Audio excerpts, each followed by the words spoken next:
Howdy, long time no see. So my jaws are still kind of hurting, but I wanted to go ahead and do the summary just to get it out there because it's been a week. So the ending of chapter 13, we are with Amy and David, and they're in the parking lot of the Shipleys, and they're feeling safe in the light. So chapter 14, we start off with John, which honestly, anything with John, I absolutely love. I adore it because he's just a crazy little cuckoo. John is on his way to a job site where he's a roofer, but on the way he is distracted, I guess you could say, by a cleanup crew at a plant, and he decides to go check it out. He does not pay attention to the hazardous signs, and he just like goes underneath them. But people see him and they carry him away, and he's pretty sure that they're carrying him away and they have machine guns.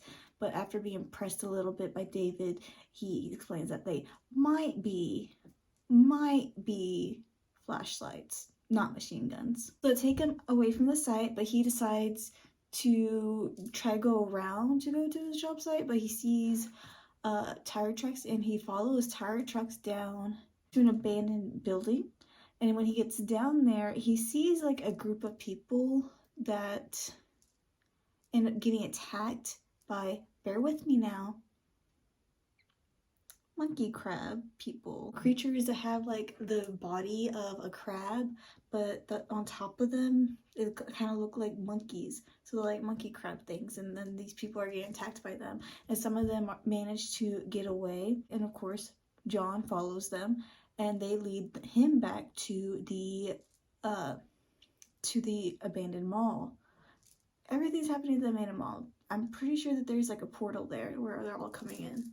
So when he gets to the abandoned mall, he waits for them to like go inside, and after like some time, he follows behind them. He follows the footsteps, and it leads to a windowless maintenance room. He has no idea what happened to these men. They just absolutely disappeared. So we go from John to David, and we are with David, and he's back at his house after this whole night out of being chased by the shadow people and having to see a head and shooting it and all that. Is just crazy. And he feels something on his back, so he goes to go reach for it, and when he turns around and like sees it in the mirror, it's a slug eye coming out of his back, and he's freaked out. But then he wakes up to John knocking on his window, and him and Amy are in the, well, Amy's actually cuddling up with him, but John wakes them up. And John's there with his little roofing crew while they're talking about what they're talking about the things that happened last night and everything.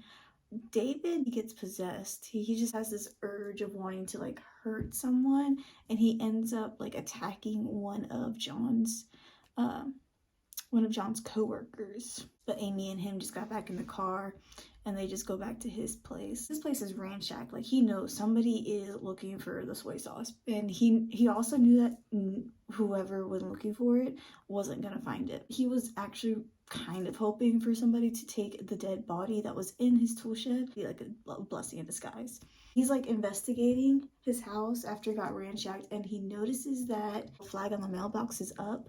So he wants to go check. He goes into the mailbox. He sees that Chrissy, the neighbor, the one that pretty much broke the curse, she had mailed him a crucifix, another necklace with a cross symbol on it, but she mails it to him saying that he's gonna need it, that she's seen it in a dream. He ends up giving it to Amy. After John is done with work, he ends up going over to David's place, and he has this medieval axe, and then he also has a silver canister. Can you guess what's in it? And that leads us into chapter 15, where they take what's in that silver canister to level the playing fields. John says that Molly wants to get shaved like in half because it would help her steal better. It'd be like two different dogs, so it'll be able to help her steal. And that was her idea, not John's. But John was the one who helped her shave, and then David was in charge of making bombs. The reason why they're doing all these things, especially making the bombs, is because they're going after Karak. So they're going to go to the mall, and they're going to meet him face to face. On their way to the abandoned mall, they get pulled over by Drake the detective, and he has a partner with them. And they are possessed. They are possessed by Karak, or like the spirit of Karak. officers just stripped naked, and they're like doing really dance moves, and on the bottom of their feet is the pi symbol, the Korok sign. And these detectives that were possessed, they tell him like, oh, Korok knows you're coming. They still go to the mall.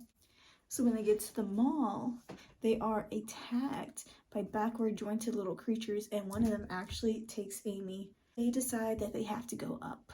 But how can they go up in an elevator if the mall is only one story? They don't know. I don't know, but they do it. They get into an elevator and they go up. And when they finally go up, it stops and they're like at a catwalk, but it's dark.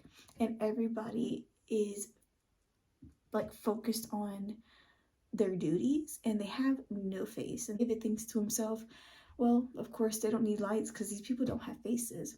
And then out the blue, some guy with a futuristic gun comes and attacks them. He tries to shoot John, but David has a chainsaw and he ends up like chainsawing off 2 of the guy's fingers. And now some of the faceless people are paying attention to John and David, and now they're going after him. But then they run into North, and North was the guy that was in the back seat of David's truck and is also the one that made him eat a spider.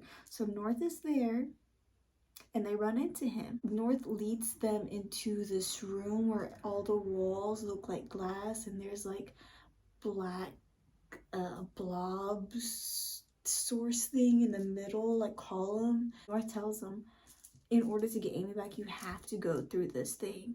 And not everybody could do it, but for some reason, John and David can do it. David is kind of going into the canister.